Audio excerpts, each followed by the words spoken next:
বাড়িতে যখন কোনো আত্মীয় আসে তখন আমার মা আমাকে নিয়ে যা করে।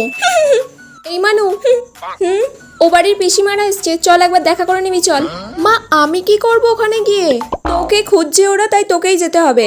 মা আমি যাব না, তুমি যাও না, চল এক্ষুনি আমার সাথে। খালি সব সময় তুমি চলো তুমি চলো। দূর বাবা।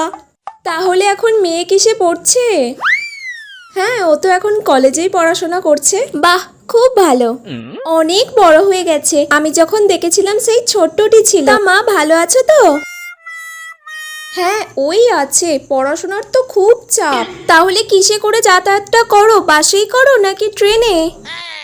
হ্যাঁ হ্যাঁ বাসে ট্রেনে করেই যেতে হয়। ও আচ্ছা আচ্ছা আচ্ছা, বললে হবে? মেয়েটা তো যাতায়াত করতে করতে পুরো রোগা কাটি হয়ে যাচ্ছে। হ্যাঁ হ্যাঁ আর বলবেন না, এখন তো সব জায়গায় কম্পিটিশন।